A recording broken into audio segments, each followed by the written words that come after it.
ចាជំរាបសួរនាងខ្ញុំវលៈចាបច្ចុប្បន្ននាងខ្ញុំរស់នៅភូមិស្រែ7សង្កាត់ស្នោខណ្ឌកបូលដែលយើងគិតរវាងចម្ងាយពីផ្ទះរបស់នាងខ្ញុំមកសាលាបញ្ញាសាស្ត្របរិយវិលៀមនេះគឺមានចម្ងាយតែ4គីឡូទេចាហើយបច្ចុប្បន្ននាងខ្ញុំជាធ្វើជាអ្នកចាត់ការទូតនៅក្រុមហ៊ុនមួយចានាងខ្ញុំជាអាណាព្យាបាលរបស់សិស្សឈ្មោះរិទ្រីយ៉ាណាចាដែលបច្ចុប្បន្នគាត់រៀននៅសាលាបញ្ញាសាស្ត្របរិយវិលៀមនេះចាដែលកម្រិតរបស់គាត់គឺកម្រិតថ្នាក់មត្តេយ្យដំបូងដែលយើងតែងតែហៅថា K1 ចាឲ្យចំពោះរីយ៉ាណាគាត់បានចាប់ផ្ដើមរៀនចូលរៀនដំបូងនៅសាលាបញ្ញាសាស្ត្រនៅបរិយវិលៀមនេះនៅចាប់ផ្ដើមខែ9ចាឆ្នាំ2025នេះហើយគិតមកដល់បច្ចុប្បន្នគឺគាត់រៀនទៅចប់បានត្រីមាសទី1ទេរៀនបានរយៈពេល3ខែទេប៉ុន្តែខ្ញុំសង្កេតឃើញថាគាត់មានការអភិវឌ្ឍច្រើនទាំងការនិយាយការសរសេរហើយនឹងរបៀបរបបនៃការរស់នៅរបស់គាត់គឺប្លែកច្រើនមែនទែនចាដែលការរស់នៅរបស់គាត់កាលមុនចូលសាលាគឺគាត់ជាក្មេងម្នាក់ដែលរៀងអត់សូវចេះអត់ធ្មត់ហើយរៀងឆាវឆាវធ្វើអីគឺរបៀបថាតាមតែចិត្តរបស់គាត់រៀងច្រើនអញ្ចឹងចាប៉ុន្តែនៅពេលដែលគាត់មកសាលាគឺគាត់មានការផ្លាស់ប្ដូរច្រើនគឺទាំងការនិយាយស្ដីការសរសេរការរស់នៅរបស់គាត់នឹងការចេះជួយមិត្តភ័ក្តិចាហើយជាពិសេសហ្នឹងគឺទាំងភាសាអង់គ្លេសភាសាខ្មែររបស់គាត់គឺមានការអភិវឌ្ឍគាត់ចេះសរសេរចេះអីច្រើនមែនទែនចា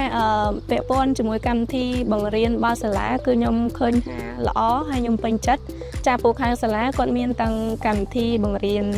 ជាលក្ខណៈភាសាជាតិហើយនិងការបង្រៀនជាលក្ខណៈ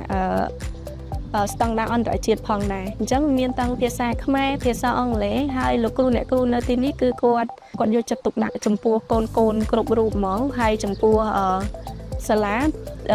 ទាំងបរិវេណហើយនឹងអនាម័យបរិស្ថានអីគឺស្អាតចាអញ្ចឹងវាជាទំនុកចិត្តមួយរបស់អាណាព្យាបាលខ្ញុំគិតថាមិនសម្រាប់តែខ្ញុំទេអាណាព្យាបាលគ្រប់រូបដែលគាត់បានមកចូលរៀននេះក៏ខ្ញុំគិតថាគាត់ពេញចិត្តដូចខ្ញុំដែរកន្លងមកខ្ញុំគិតថាការរស់នៅម្ដុំនេះគឺនឹងពិបាកអត់មានសាលាល្អទេប៉ុន្តែដល់ពេលខ្ញុំចាប់ផ្ដើមឮមានការផ្សព្វផ្សាយថាមានសាលាបញ្ញាសាស្ត្រគាត់មកដល់ក្បែរផ្ទះគឺខ្ញុំសប្បាយចិត្តចាខ្ញុំមិននឹកស្មានដល់ថាមកជាក្រុងអញ្ចឹងមានសាលាល្អចាដែលអាចឲ្យកូនដែលអាចឲ្យកូនរបស់ខ្ញុំគាត់អាចរៀនទាន់សង្គមសម័យថ្មីដូចគេដូចឯងដែរមិនទោះបីយើងមិននៅក្នុងកណ្ដាលទីក្រុងក៏ដោយចាជាចុងក្រោយនាងខ្ញុំសូមផ្ដាំផ្ញើដល់អាណាព្យាបាលគ្រប់រូបថាបើសិនជាចង់ឲ្យកូនរបស់ប៉ាម៉ាក់ទាំងអស់គ្នាបានទទួលបានការអប់រំល្អហើយស្របតាមស្តង់ដារជាតិនិងអន្តរជាតិ